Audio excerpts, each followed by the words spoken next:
meeting is being recorded. Hello, everybody. Welcome to episode 2 of OOFF. And I have today I have my friend, another friend of mine. Okay. So let me just share my screen. Like people, I'm sure people are like, what in the Sam hell? He's OOFF. Okay, OOFF. OOFF, the honors, friends, and family. That's what it stands for. This is episode 2 of Honor TV. Yay! I'm actually doing this stuff. It's amazing to me. So moving on. Today's guest. I'm sure you've seen his face. Those people that know him know him. Mama and Jaman there. Okay, so I'm going to stop sharing my screen so we'll look at his. Mama. Hey, hi. This is the Prince of Owerri, say Amawo and the viral. The mayor of Owerri. That's one of my friends calls me. There's the mayor of Owerri. So now he's just the mayor of Calgary. Oh, Calgary. So the mayor of Owerri, say Ebu Amawo and the virus in diaspora. Oh my gosh. Okay. So this is Jaja-Wachuku Jaman. Everybody knows him as Mama. I think you're my oldest friend. Nah, but I think I'm your oldest male friend. Okay, yeah, because in Joma we even Obumnek, although Obumnek and I are not, we don't really talk now. Yeah, me and you met primary 1 because I didn't go to Madonna Nursery School, but I actually knew that you went to Madonna, right? I went to First Step International Nursery School. Shout out to First Step. They just had 40 years anniversary on Easter. This last Easter that left. And quite a few people that went to Alvin went to First Step, like Obinek, Tobechi Chibo, rest in peace. You're kidding me? Yeah, this old story is long ago. He died in that too. Yeah. So like lots of Chukwuman Bay went to First Step. Now this goes Yoma Wankwo, so lots of so we all now came into Alva, like I think Obinna was in C, and Ojama was in our class, was in A. So we're 1A and we're in the pavilion, right? So this first day 1 when I met you.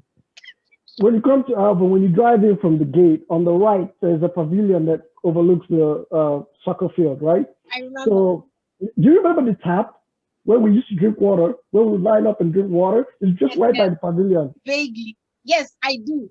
It's still there. It's still there. That public, it's still there, right? So you come in, that pavilion, they had what we call drywall partitions, right? Right. Where it was like particle boards and they had 2x4s. Yes. And you could look under, yes. And they could use it make the classes bigger or smaller. And they had all those bowls that the teacher washes their hands after using chalk and stuff.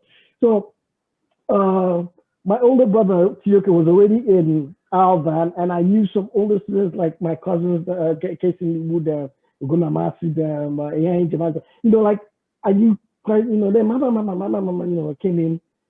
So Chijoke, my brother, Kelly, I did all of that. Oh, 1A. They kind of like took me and showed me like where primary 1 was because they were primary 2. So I'm feeling like big boys.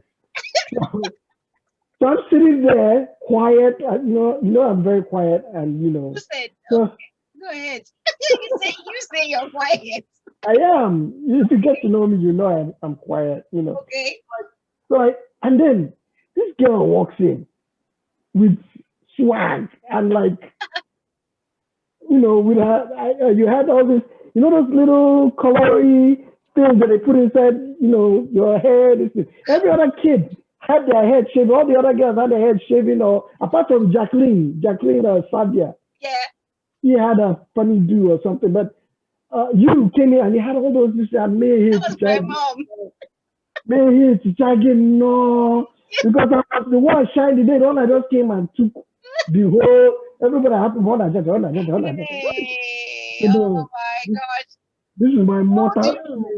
I told you not to do this. Hey, oh my gosh! This is my mortal enemy. I think I pulled your hair or something. Man, you used to bully me. Yeah, I did. You pull my hair, everything. You were a bully. You know why? Because you always got on my nerves. You always said stuff that that irked me. Let me tell you a story. Primary four. I don't remember any of this stuff. They moved primary four. You know, when we moved from the pavilion to the courtyard, the I think there's a rotunda or something, but the courtyard and all that. Yeah. Primary four was way down because we went 3A. 3A was kind of up, and primary four was way down, and then there was 4B and 4C. 4C was closer to where we were in 3A. 3A we had to climb up steps and everything. Yes. So one of my aunts, who was a teacher in Alvin, Miss Sopara, Mekopara's mom, she was the teacher for 4C. So when we moved to primary four, I don't think I was doing well in school. Yeah. No. My academic brilliance is... Come see. Sometimes. Yeah. Because I remember from 1, 2, 3, we used to be very competitive. Me, you, Amacho now. Kanaya Kada, I think Nene Wanko was also competitive, but I know me, you. Oh, there's this other little girl. She's fair. Light-skinned girl. Yeah, I remember her. That girl was hard. That girl was hard. She they give us fire for fire. But for the boys, the only boys who Sabi book and me and Abarachi now. The rest is Chemezo wants Rebecca cannot. I need to charity. Oh, the biggest bully in the class. Chioke just lost his dad recently. Rest in peace. Yeah. They all want to lay out people as well. So, back to my story. 4A, my aunt now insisted that they moved me to 4C. This I know. I just came, I talked to her, moved me to 4C. So I was now in 4C, and C was the coolest class, let me not lie. Really? Ugo Mama Dubike. I think Dijanike was there. Chimandubu. How were these the cool people? I don't know, but the only cool person that you mentioned was Ugoma. That's it. Let's not go there. But 4A, we were like a ragtag team. In football, C used to beat us now. B used to beat us. I know about last ball now. Okay, so, when it came to the social, so let's say A was the nerds. Yeah, we were nerds, right? Right, okay. We were nerds, and C was like, yeah. So when I got there, yes, you're right. We used to come last. Football were always last. Everything everything like that. Only. And remember, all of us were scrawny. The only big person in our class was Nene Wanko and the Chinwe. What's her last name? I just recently connected with her on Facebook. And Wachuku he was very yeah. He was the only big guy we had. So when we played ball, it was him with all scrawny guys. Like, whoa, He was a bully. I remember. No, he wasn't really a bully, but yeah. So what was that? So they took me to 4C, and I'm hanging with the cool kids. I'm feeling cool. Like a week later, this 1 week, I think the school administration, everything I was getting, maybe attendance or something, but I wasn't in A. I was not in C. How come about? Nah, they yanked me from the 4C unceremoniously, a whole prince. And put you back in 4. Yanked me and put me back in 4A with the Otondos. I sat down on my, because we used to sit in front. I sat down. Honor started on me. You laughed at me that you think you're better. I didn't ask you Beke. That's the worst thing. You ask you Queen's English. You think you're better than us. And I think you had an accent then because you don't want to Lagos or something. You know how you think you're better than us? You're back here. I told you.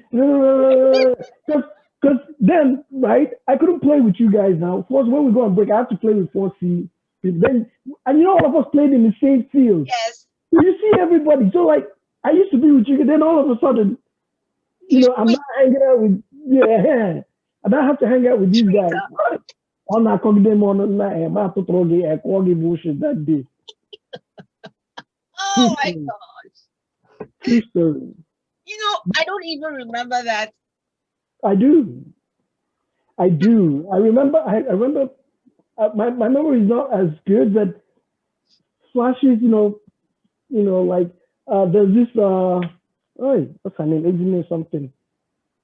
I'm most of these people I reconnect with them on Facebook, but I'm not good at really keeping in touch on Facebook and talking, a lot. So like, I remember we did a play in IBC. I can sing you the song. What was it? One kebelio, one kebelio. One kebelio. I remember. Oh my gosh. So I remember, I get snippets, once in a while, in your spare time, snippets of what happened and how it shaped us and the friendship and the learning curve, the learning experiences. Sometimes you look at your kids today and you're like, I wonder if these guys have that kind of and if they had that kind of fun, because that school had no fence. If Right. that was there, they just carry all of us. Remember, like, I think was that primary five. There's a road leading down to the stream where those hostels were. Right. Right, and there was always this. Oh, there's a python. There's a big python, Yes. and man, there's no fence. There's no burglary. We could have been taken away or could have wandered off. It could have gone anywhere. Anna, do you ever remember a car hitting a kid? No. Oh. Yeah. But there was no traffic light, there's no signs, there's no right of way, there's nothing. Everyone was just freestyling. Everyone just freestyling.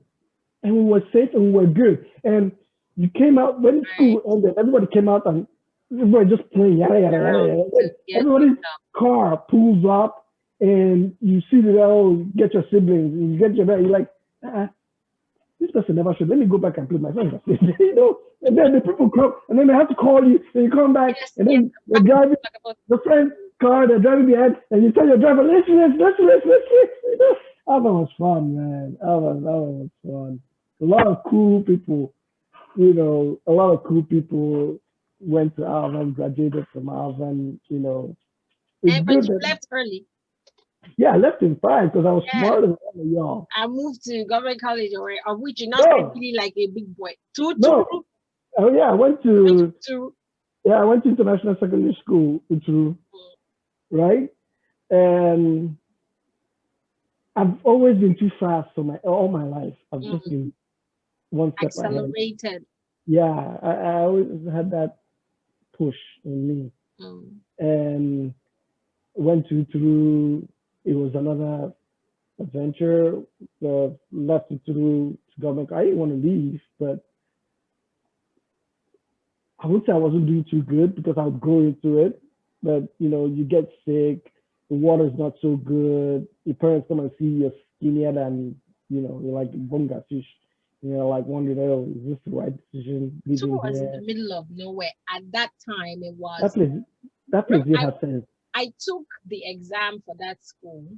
Yeah. I got in, and my parents opted for but really, it was the choice was the highest choice for me as a girl at that time was FGC Owerri. That was like my, so as soon as it was back then it was on merit, not like now. So if your name is not on the list, you're not getting in. So you have to wait.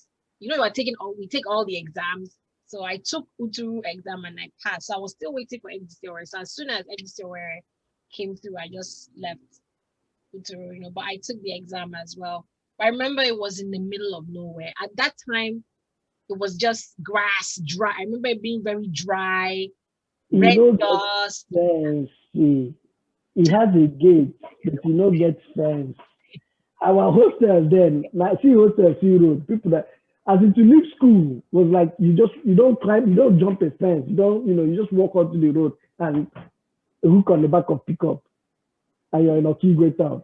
You enter bus, you know what your parents are looking like, how the hell did this guy get back? You're like, so yeah, it was cool. All right. I mean, so you know, we have like, you know, stories galore. Yeah. You know? So let me just I'm gonna share my screen one more time. Just to keep us on track, you know. If not, we'll just be gisting and going. So again, this is Jaja-Wachuku, Jamanze, Mama and Jamanze. His topic today was inspired. Will I say? Is that a good word? Yeah. Yep. He watched the first one with Ugoma Maduike, and he decided to go with this topic, the male perspective on friendship, which I think is also quite interesting because Ugoma focused on female friendship. I learned so much listening to her. So I don't know what Mama is going to say. So I'm listening as well as usual. Okay, so we've done this bit, reminiscing how we met, how we know each other, and I'd like to say that our families, our siblings, you know, it's a family affair. You know, what's my chief they know and hang out. You know, Chijoke, excuse me, Obina, Dama, Luma. You know, even your mom. I mean, your mom. One time I showed up at Tipu's house, I was raising money for something, and your mom was like, she gave money to the thing. She was like, this is just a good thing to do, you know. So it's a family thing, you know. So I just want to throw that in there because it's also very important. All right, so boom, Mama. Yeah. Hop into this topic. Me, I'm eager to hear your male perspective on friendship. Right. So go okay. ahead. I told you for I hop in. You know, this is not what we originally planned. And you're a scatter box. So I try to give you I kind of try to because just like you said, man, you can veer off, right? We tend to do that a lot. Oh, and secret, people hate us when we do that. People hate us. Because when me and you talk, we're in a zone and we speak our own language. So everybody around us, I want these people feeling like, but it's just the way we are. You know, I watched, shout out to Goma, man. She killed it. Oh my God. She did justice to it. And it came from a perspective that I didn't expect. Mm-hmm. Everybody goes through this. Exactly. Not a lot of people have the courage to actually address it and face it and actually say, you know, and actually define it and say, what are we doing? What am I doing? You know, why does this not work? Why does this work? Because even some of your friendships that work, you don't know why it works. True. And you just believe, oh, now my guy. Mm. But you don't know that, you know, it's founded in something. So like male friendship, right? Because this is my take. Right. You know, it's like having that camaraderie. Mm-hmm. You know, men are like that. Men are militarized from a young age. Sit up straight. You have to be a man. You have to, you know. Right. You know, we're militarized from a very, very young age. That's interesting. Okay, what you may help. Men don't cry. No. So we're militarized. So I mean, to think of military as the way, you know, men are structured. Right. So, you know, our friendship comes from mutual trust and understanding because we go through the same thing. Right. That's how we form friendships. That's how we form, and we probably have similar interests, like people who watch soccer, you know, like you know, and or we relate on a deep level. Mm-hmm. You understand? You know. Also, very very good friendships come from spoken or unspoken commitments. Mm-hmm. That's why I said some people who are friends don't know why, because it's an unspoken commitment. Mm-hmm. To the other person. Mm-hmm. You're committed to that person, but you guys didn't actually say we're friends because of this, we're friends because we do this. It's unspoken, but it's there. And friendships are different from people to people, from age to age. You could be friends with a little kid. Yes. And you love listening to that kid or having that kid around you gives you joy. That's an unspoken commitment. Mm-hmm. That you have, an unspoken bond you have with that kid, you know. And men, we also have shared vulnerability. Okay. That Yeah. sounds interesting. Go ahead, please. on, on an emotional level, right? We have to support each other and say, my guy, now nothing. Guy, nothing. That's the male ego, testosterone. We have to keep each other in check. Like I said, from a young age, we've been militarized. So we pass it along to ourselves, we pass it along to our kids. So that also forms that friendship. Because you see a guy, right, doing something wrong, you remind him of that nature. Now, you're the man, you're not supposed to beat woman. Mm-hmm. That's another way. That's another connection. Though. I mean, because anyway, let's go on the bunny trail. Because are you getting the connections? Right. You get the connections. So, like how men make friends, how we actually there's what I call the bandwagon effect. The bandwagon effect. I'm gonna give you an example. I'm going to use Alvan because bandwagon effect happens to kids when they're still little, right? Anybody that comes to school that day with ball, everybody's his friend. Yeah. Everybody like him. Everybody love everyone. So that they choose you. You play ball with them. Everybody comes with a toy or comic. That's that bandwagon effect. Right. When you have something, everybody gravitates right towards you. That's we're friends. That's bandwagon effect. Right. It can even happen among women. Like a girl that dresses well or has the best hairstyles or talks or whatever it is. Yeah. That people gravitate towards you because of something. Yeah. That's the bandwagon effect. Men also through associations like social clubs or even secret clubs. Right. You go to school and another guy that came from but because you guys are in the same paratmo. Right. You guys start hanging out and doing because of the social club, or you understand? Right. That's how you also make friends. You can make dating, relationships, marriage, right? Now, that's a very interesting one because it differs for men and women. And please, women, don't kill me for this analysis, but it is true. Two men that know themselves can date two girls who are friends. Meet up and double date, and the two guys will be better friends than the two girls. They don't know themselves from Adam. Right. The two men who are best friends, who are even brothers, sometimes brothers, their wives don't get along. Two men who are friends, who have two girlfriends who have not met themselves, those two girls can never be as close as those men. So what are you saying now? It's easier for men to make friends than women. You know why? Bonding. What's the bond? What's the bond? What we bond about? I just listed it. Men can bond over their militarization, the football, even the women that they're dating. Right. You understand? But women are in competition with each other all the time. So there's no time for bonding. You reckon? No. Because once, okay, let me give you an example. Two guys, they don't know themselves. The two girls they're dating are friends. They get to say, guy, how you doing? Oh, I'm good. What's going on? Oh, you be Chelsea, Arsenal. Oh, I'll be Chelsea. Now what for you? They're taking off. Two guys are friends. Sit down with their two girlfriends. Oh, hey, this Apollinia. This Abonne, Apollinia. What's Apollinia? Oh, what can I mean? A little bit showed me the stuff. I'm sure that's fake Brazilian hair. What's she even feeling like? And that word, what's she even feeling like? That's what kills you. Okay, so I have it. So, this is my observation.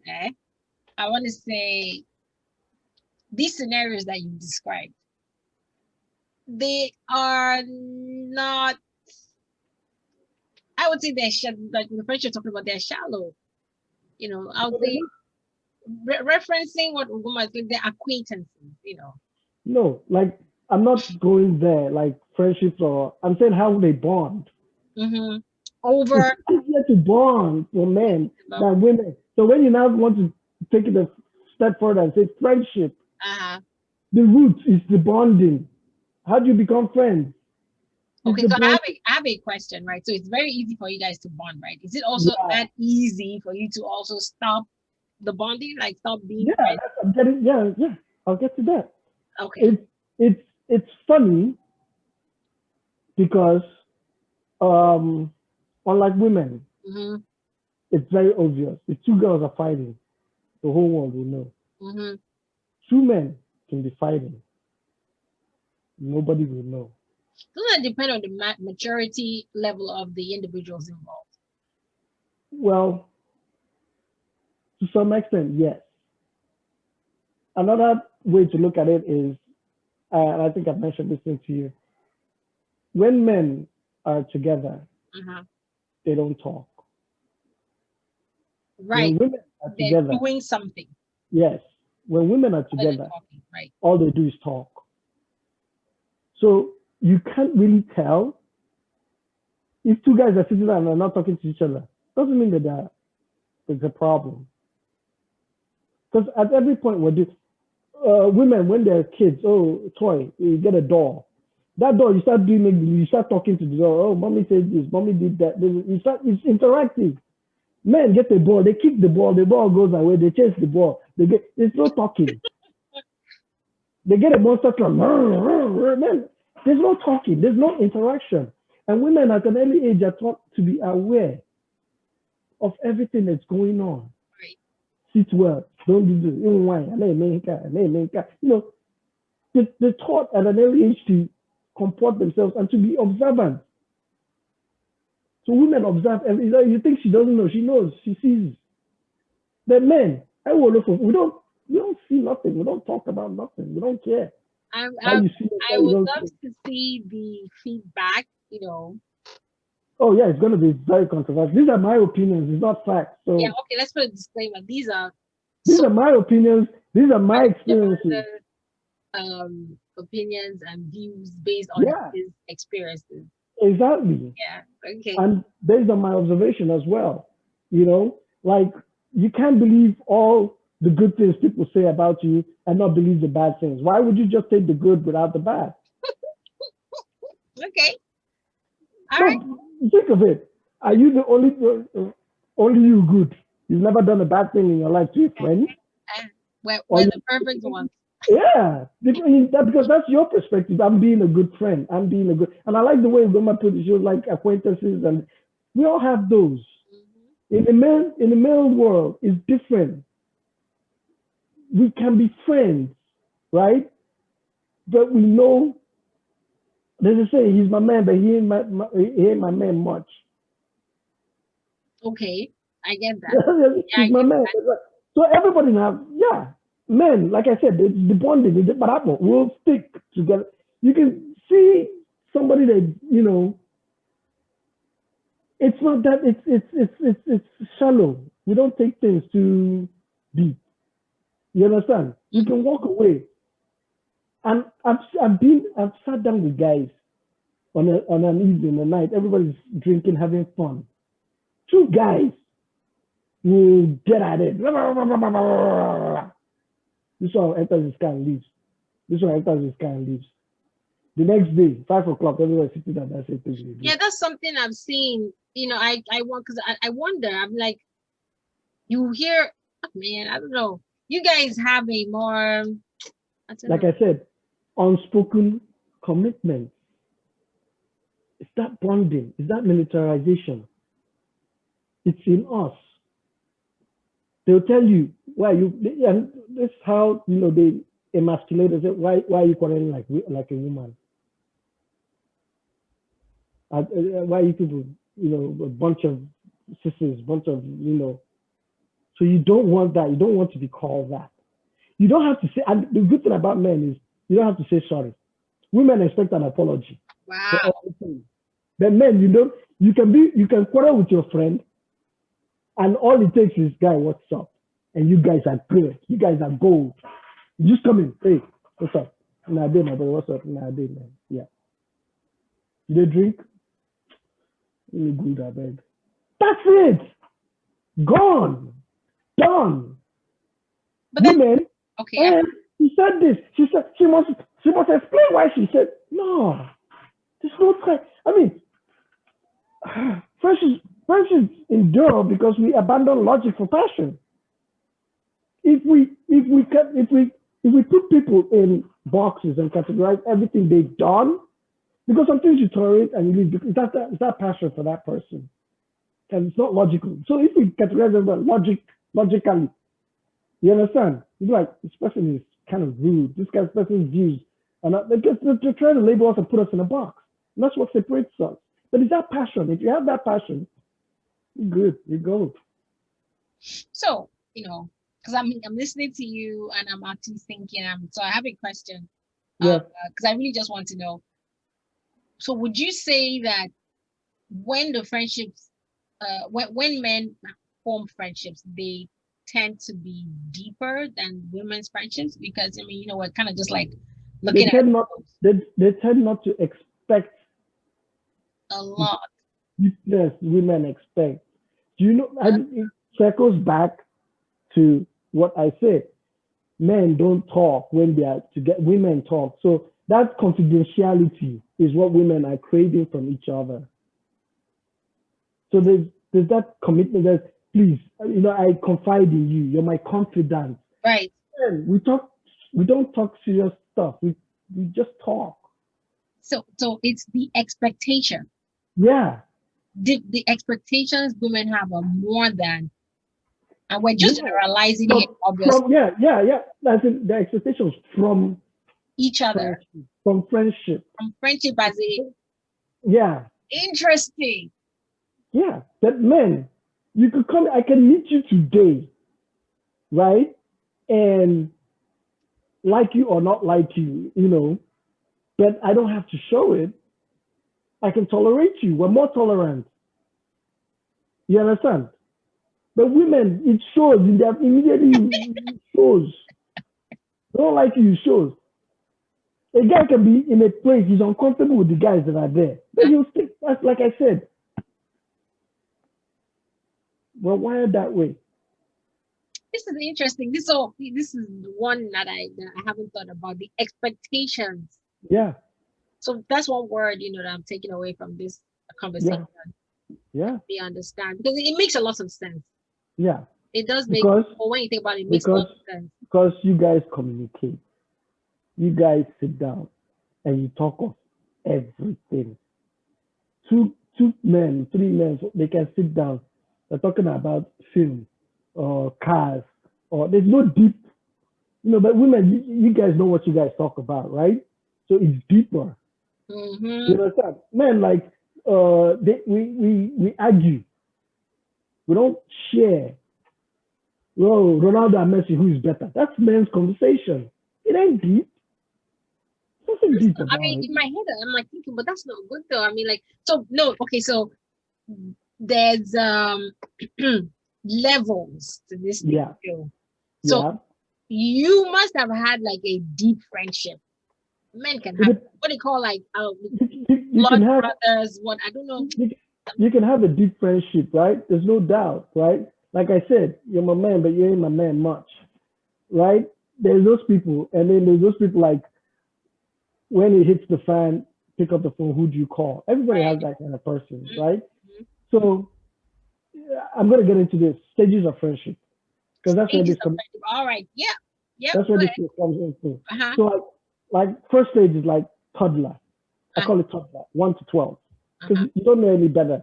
Bring ball, all of us play. We're mostly playing games, fun. Oh, video game. Oh, that's friendship. Everybody's happy and having fun. There's nothing deep. You're bonded by having fun. The next stage is your adolescent years, when you're 13 to 18. Discoveries, like the hair growing down here. Is it happening to you? Oh my God. Okay. You're adventurous, and you're also in academic competition. Right. You understand? That's another level.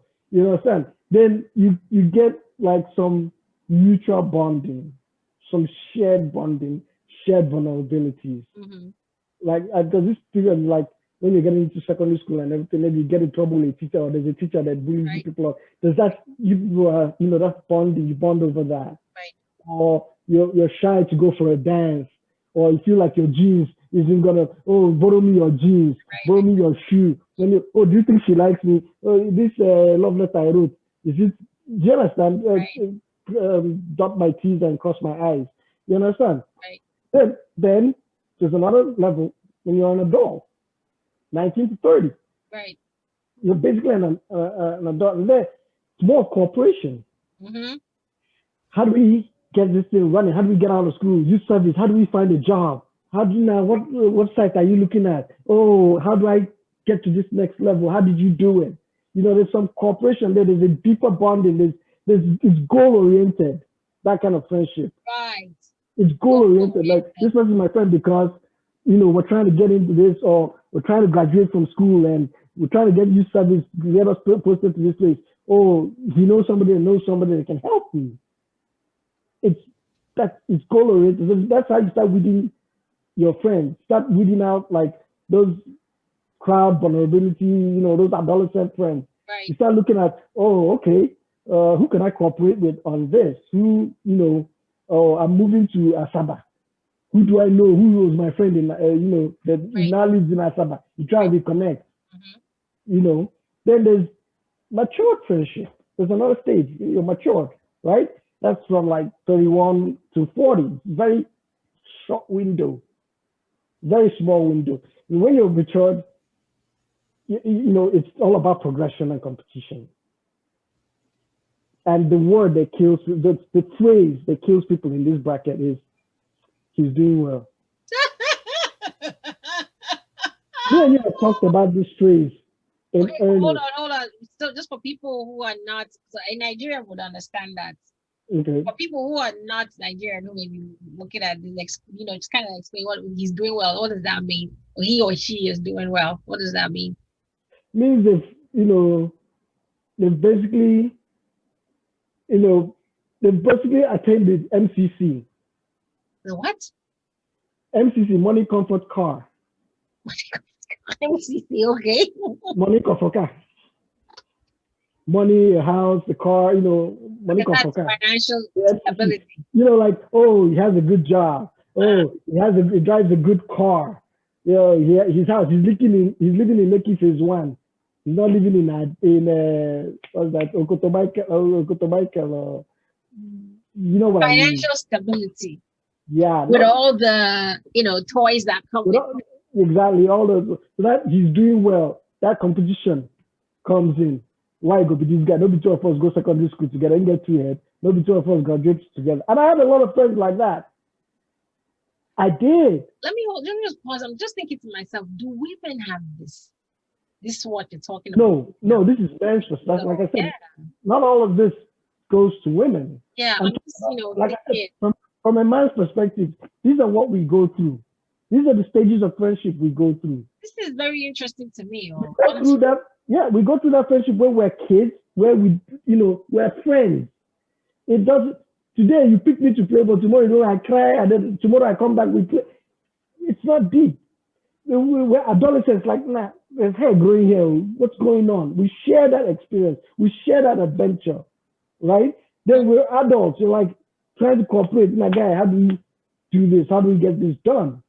You understand? Oh, look at who I want to marry. What do you think about her? That's cooperation. You understand? That friendship, that cooperation is there. It's goal oriented. Right. You understand? So now this job, you know, it's goal oriented.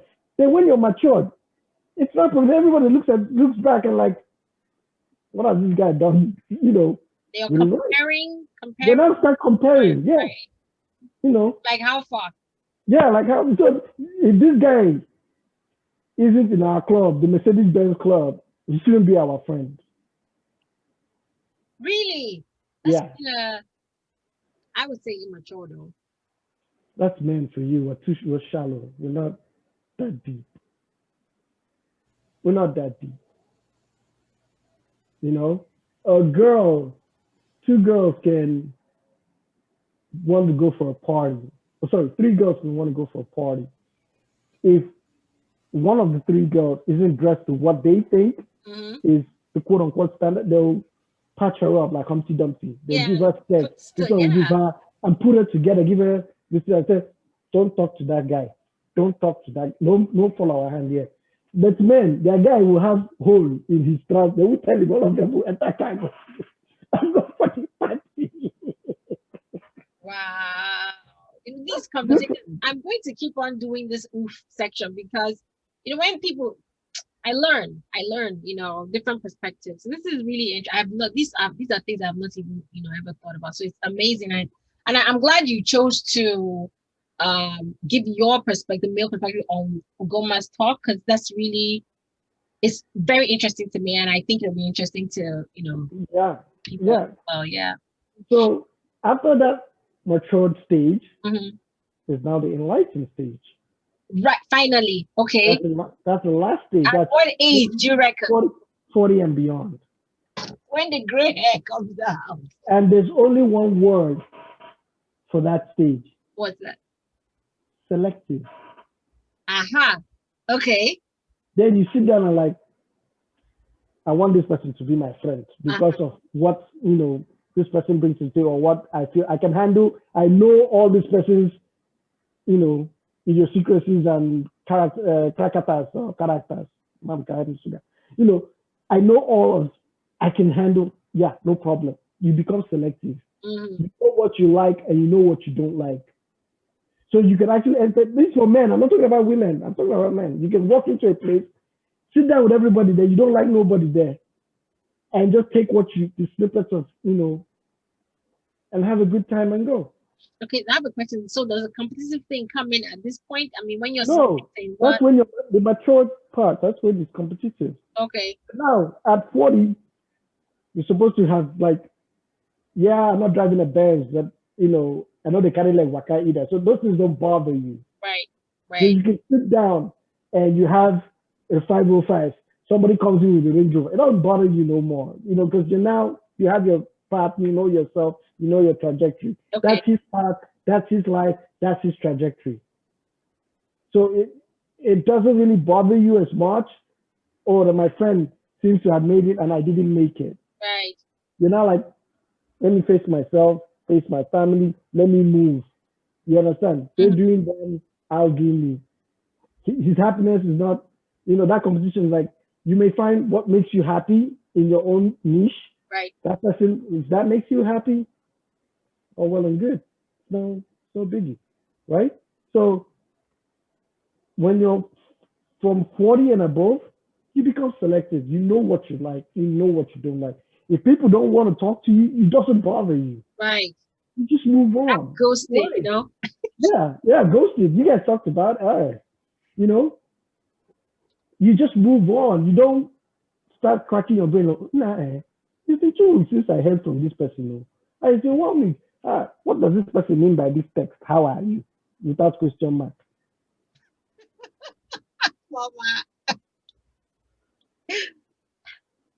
I don't know if you get, but when you're 40, I totally get it. You become enlightened. You become selective. You're just like, Oh, wow. Oh, okay. Yeah, sure. And so there's more maturity to the choices you make when it comes to, people you call friends. Yeah. And there's longevity, like how long you've known a person. Does that also count somehow? It depends. I find out that men have deeper connections to people at like stage 3, like the adult stage, like when they're in university. The friends they make in university are their friends for life. Okay. All those other childhood, all those ones come and go because everybody, doing their own thing. But if you get a deep bond, somebody you met in university, because life goes, you guys start, next thing, marriage, kids, commitment, village people, how to handle them. Everywhere. Don't get it twisted. Not everywhere. So they're going through yours. You're calling your friends. Now when they all here, so it's we go through that, and in my personal experience, I'm better friends with people who are older. I've always lived with people who are older than me. Mm-hmm. I fit in, I quasi fit in with my peers, Mm-hmm. but I find out that because when I'm around these older people, I don't talk so much. So I don't need to talk. I just sit down and listen and soak up their experiences. Right. When I come back and meet my friends, it's those things that I've heard. Mm-hmm. I'm not relaying. And I found, no, just shut up and listen. Soak in. Take the good, leave the bad. Right. Take the good, leave the bad. When I tell stories, people are looking at me like, oh my God. But these are, people who are older who've seen it and done it their own way. There's something my boss used to do then back in Nigeria. He made money for all his friends. He made money for all of his friends. Yes. If he ever got a deal, he'll make sure he involved his friend. Right. Whether that friend was doing well or not, but he Right. put money in the pockets of all. And nobody can come out and say, I didn't get something from you or you didn't do something for me at any time, no matter what happens later on in the course of life. And I unconsciously picked that up Mm-hmm. and moved with it. And I did that to lots of my friends. They may not know it, or because everybody has this notion like it's all good with you, you're doing it to show off, or you want to oppress us. But from the bottom of your heart, you're like, how much is enough? I'm satisfied. Why not make you happy? Why not put a smile on another person's face? That's friendship. Interesting. That's I'm just friendship. thinking to myself now, okay. I mean, women give each other things all the time, where when you have a close friend, you share all sorts of things. Now, but I'm wondering like this intentionality of because this is not just gifting, it's enriching, right? This is something you said in the interview. Like, now anybody that's not making money for me or making money with me or progress, I don't need that friendship. And you're at that stage, selective. Mm. You're So at I'm that trying stage. to. I want to be friends with people who I trust enough that when money comes in the equation, we're not gonna have a problem. It's going to be Yeah. very hard. How money does things to people, the best of us. Money, yeah, they're not, yeah, there's the kind of money It's like a tall order. you won't believe that it's you that's doing what you're doing. So, yeah, money that's why being content, being happy, right, is it's good to have a good life, no doubt. Nobody wants to. It's better you cry in a Lamborghini than on a bicycle when rain is falling. Yep. Yeah, when Yep. heavy rain they fall and you're sad and you're crying, it's Be better in to the cry Lambo. in a Lambo than on a bicycle, or at the bus stop. But that aside, I feel, men's friendships, right? Like it gets to a point where you have to say, what is this friendship? What are we doing? What I do with you? You have to define it. Oh, you're my friend because I have friends for work. It's Mm-hmm. very different when it comes to work. Like, oh, there's this deal or I need this done or I know who can get it. I'm not everybody who you trust can do that Right. for or with you. Right. People just drag you back. Right. Doesn't mean that they're not good for other stuff. I have friends that are bro. They're good for stuff. When that bro shit goes down, I pick my phone. CJ, let me know. I don't make it. Some boys are disturbing me. CJ comes down there. He's ricketing people. And I'm safe. Which is rickety. And I'm I safe. get it. I get that. You understand? It Interesting. doesn't mean they're not good for other stuff. I have this saying every time I go in to have a drink with my friends, and we see that you're my friend. I say no, you're not my friend. You're my drinking buddy. Mm-hmm. How do they take it when you tell them that? I'm the one buying the beer. They should take it anyhow they want. Oh, bad. Okay. That's that shallow thing going on there. No, but to be honest, one day they analyzed it. Like this thing you're always saying. When you say drinking buddy, it sounds cool. Yeah. They'll call me, But hey, my drinking buddy, no, but they try to, what do you mean drinking buddy? So I analyzed it for them. I told them a story about me and somebody who they thought was my close friend, that me and him are, I told them that guy is my drinking buddy. We're good because when it comes to drink and things, that's the bond. When we hang out, we're two people, we can hang out, we can gist. We do something called one of everything. We go to a bar and we drink one of everything, each one of oh my everything. gosh. Yeah. So that bond, so I say he's my drinking buddy. He's not somebody I'll call and like, oh, my wife is going through this, we're going through this, my kid is, no. He's my drinking So buddy. there's a definition. Yeah. If I want to go out and have a good time, that's who I call. Right. If I want educational stuff done, I know who the friend to call. Right. When I want to talk about my family and commitment and somebody who uplift me, I know who to call. Right.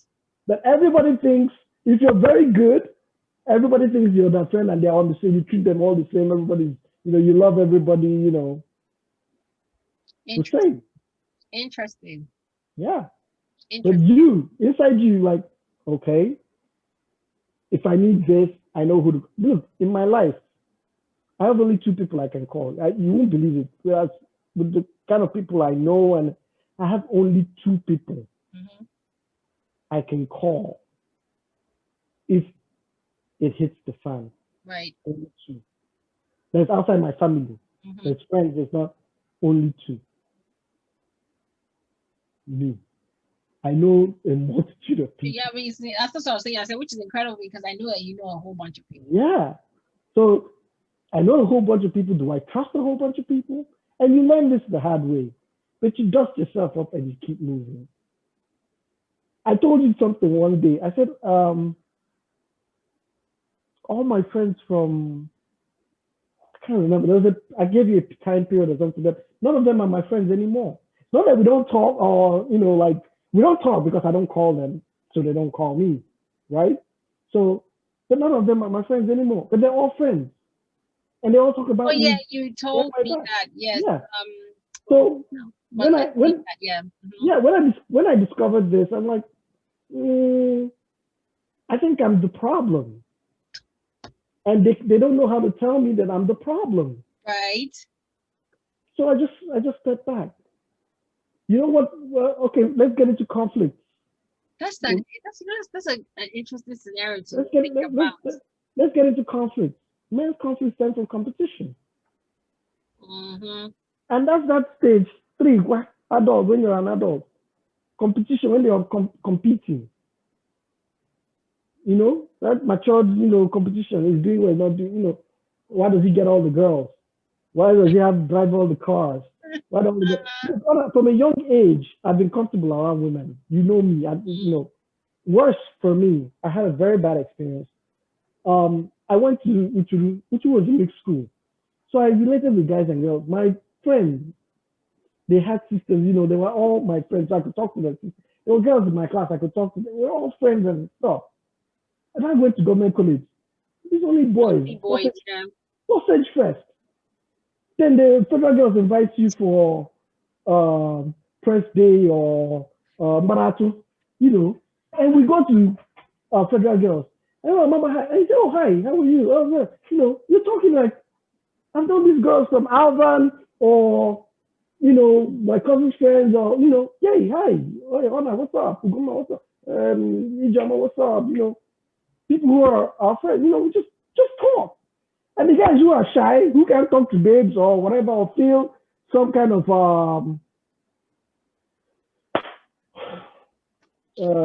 what do I call it?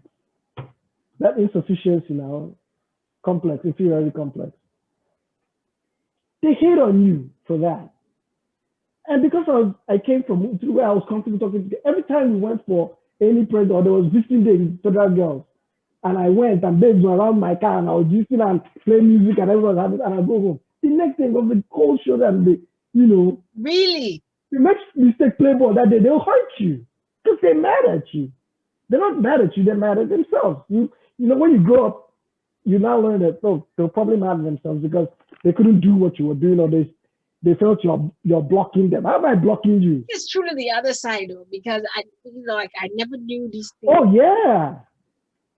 When boys' school, right? They take these things way out of proportion. What is he feeling like? You know all the girls. You won't leave anyone for us. Now, did I put this? Come and talk to you. I'm sitting here. Nobody stopped you from coming and saying, Mama, hi. Oh, hi. This is Honor. This, that. And talk. And, if you don't have interior motive. I'm going to have to stop you because, level videos will just be this thing. I was thinking at the time, I'm like, we need to, kind of wrap it up. Okay. Yeah. So conflict resolution, like I said, we've touched that men don't really, they can come, say hi, it's done. We don't talk about it. Women hold a grudge.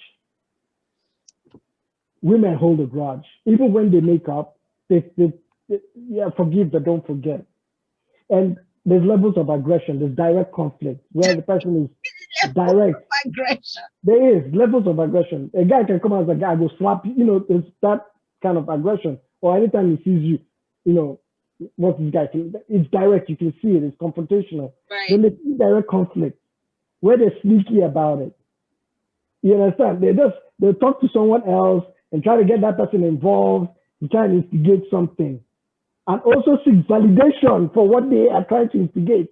Now, hold on a second. Let me just be clear. Is this the women you're talking about or the men you're talking about? Men. Oh, really? I thought it was the women. Really? Yes.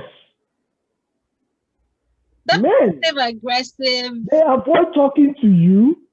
They talk to someone else and try and instigate. The worst part of it, the worst type of it, is that one that can lead to direct, because they can send somebody to cause trouble so that you respond, and then they kick your ass. They gang up on you. And wow. Yeah, because they don't have any real motive of harming you. Yeah. They go that route. You understand? And there's this conflict avoidance. Present. You see it coming. This guy won't find my trouble.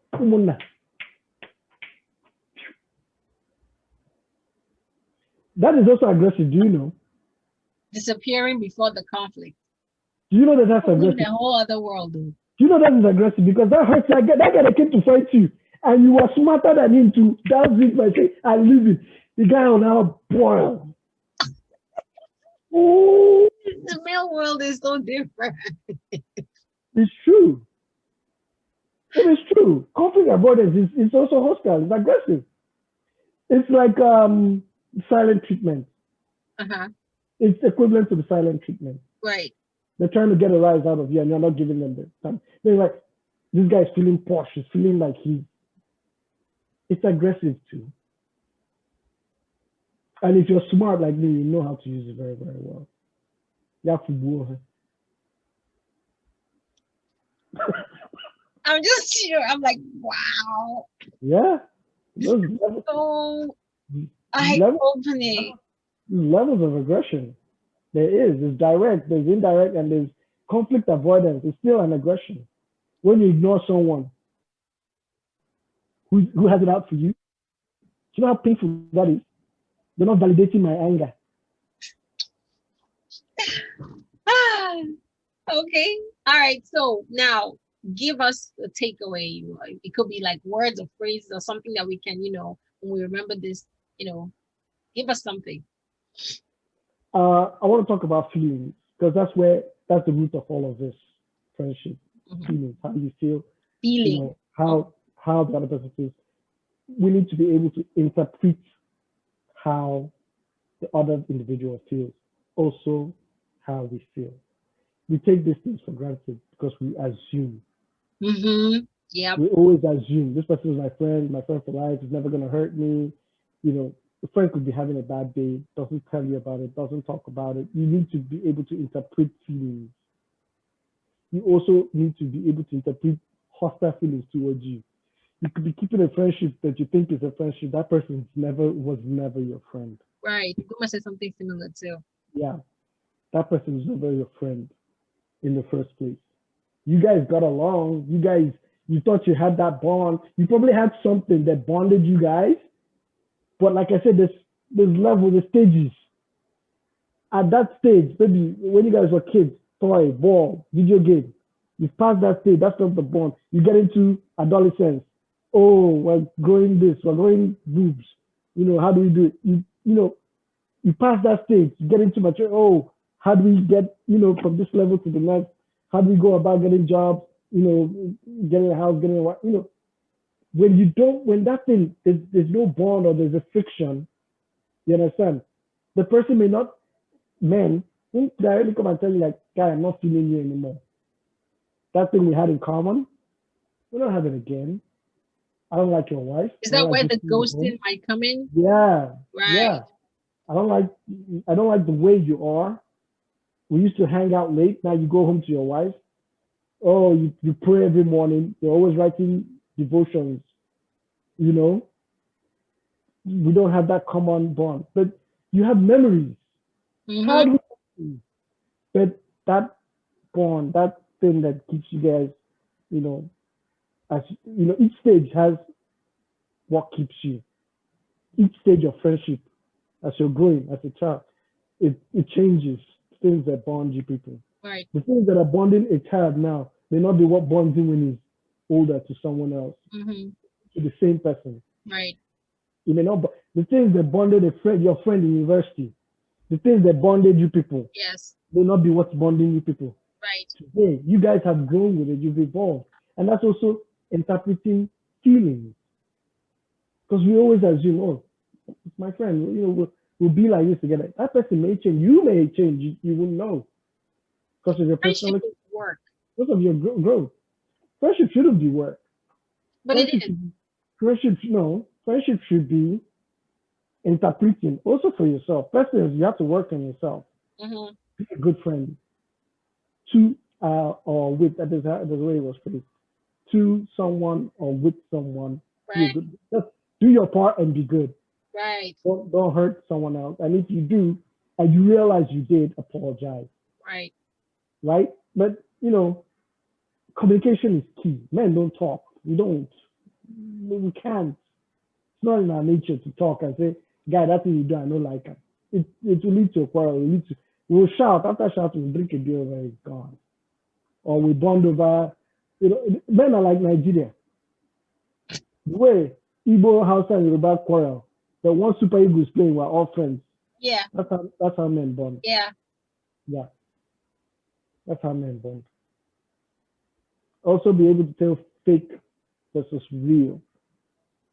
I think that one is, men, women, that's something you need to. You have to figure that out. If not, you're going to just be having snakes in your garden. No, it's as long as you know yourself, you know what's in your heart, and you mean everyone well. You want everyone to succeed. You genuinely pray for them. Mm-hmm. You genuinely want them to you don't want to be the only one calling shots on the table. That time must rotate. You want it to go around. You want everybody doing well. And if you pray for someone, if you're successful and you wish someone else success, and that person gets success and wishes another, it's contagious. Yes, it's contagious. All of you will be successful in that friendship. Right. But if only one person wants to be, they go to Dubai tomorrow. Now one day, who buy him in Dubai? You're not spreading the blessing. And that's why people hate you. They think you're posing. Basically, why people hate you is they think they don't, they think you're posing. They think, sometimes you brag. You gotta brag. Why would you brag? It's an achievement. It's something. You have to pat yourself on the back and like, job well done. A friend of mine put a post on Facebook. It was like, not everybody abroad is taking pictures to post and oppress you and everything. It's just where we are. It's just, you mean I can't be happy for my success? I can't celebrate my success? And everybody was like, oh, right on. Oh, that's prophetic word. Oh, that. And I commented, I said, fuck that, man. Some people need you to prepare them and show them that you're doing well because they're wishing you evil. So you show that the God you serve Please. God you serve is bigger than what they think they are, and that you're doing well, and you will not, that you're on the right path. And if they can't see it, forget you. Some people need that pepper. You need to remind them and pepper them. I'm doing well. I'm a child of God. God got me. He's got, he's on my side. If you like, see the light. If you like, see the darkness. I'll celebrate life. I'll celebrate me. Because you're your biggest, spectator and cheerleader. Right. You watch yourself, you cheer yourself. Right. You come back and reflect, oh, what if I did this way? What if I, so that when you get in that situation again, you know how to act or react. So I thought, look, sometimes I post picture to pepper people, show you what I'm eating. Life is good. You keep having bile in your heart. Why are you having bile? This life is too short to be angry and upset. Why can't we all just get along and be friends? Why can't you be happy for someone else? He's doing well. Now, my papa give him money. If say papa no be governor, if for day like this. When other people were going and reading governor education, where was your own father? Mama, please. Oh my God. All right. So because of time, I'm going to end, okay? So. Our problem? What? We have too many stories. Me and you. There's 2 periods in our lives that we were incommunicado. Mm-hmm. We didn't stop our friendship or spoil our friendship. Yeah. We picked up, once we got our groove back, we kind of like picked up where we dropped off. Right. It's not as regular, but it's there. If somebody sits down with us, they won't know that I've gone like a year or 2 years or 3 years and I never spoke to you. Yeah. I think do you know why? Why? What bonded us as kids? Not what bonded us as adolescents. Right. Not bonded us as adults. And it's not what's bonding us now that we're mature. As adults. So True. We kind of have the same drive and focus. So you can keep me as a friend because I may not be 100% where you're at. You may not be 100% where I'm at, but we can meet in the middle. Right. I can appreciate you from where you're coming from. You can appreciate me. And most of all, I can tolerate you. All right, I'm gonna let you go with that one. And I'm just going to let you be, just for the sake of. All right, no problem. Okay, so let me share my screen here. Once again, we're talking to one of my oldest male friend. I've known Jaja-Wachuku since, well, what, I don't know, 5 or 6 years old. Do you know where that phrase came from? I've known you for 10 years. I know. it was conflict that brought that about amongst friends. Conflict, right? Yeah, yes, it was conflict amongst friends, but we couldn't talk. We were quarreling. Then we bonded over. I've known you for 10 years. You see, man, we left the issue, the underlying issue. Instead of addressing it, we started laughing. I've known you for 10 years, and it became a thing. Which I don't think that was, for that particular relationship, I don't think it was healthy because, I mean, look where it is now. Yeah. So, Mama, I'm going to let you go, okay? Thank you so much for your time. Everybody, please see you in the next OOFF episode. And,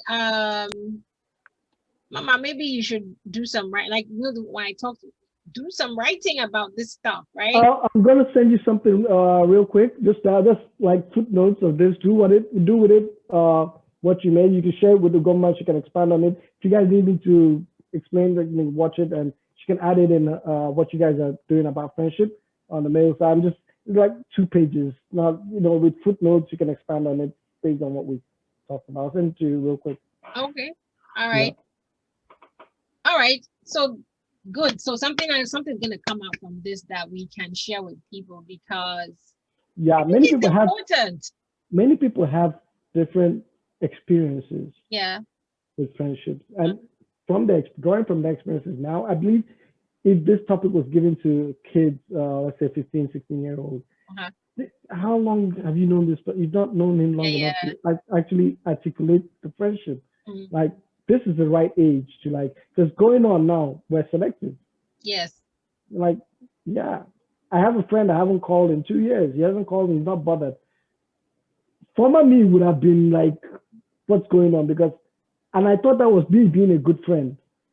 Oh. Worrying, I'm trying to keep the friendship. Maturity is kicking in too. Yeah, I now realize that this person doesn't even appreciate the friendship. If you can stay 2 years and he's not talk to me, that don't mean anything to you. Mm. So I might as well, go about, do my own thing, let there be peace. You don't bug me, I don't bug you, we're good. I don't hate you, you don't hate me, but you do your thing, I'll do me. All righty. Okay. So I'm gonna end this now. Okay. And bye everyone. See you in the next episode. Mama, say bye-bye to my viewers, please. Thank you. Thank you for having me on. Bye everyone. All righty.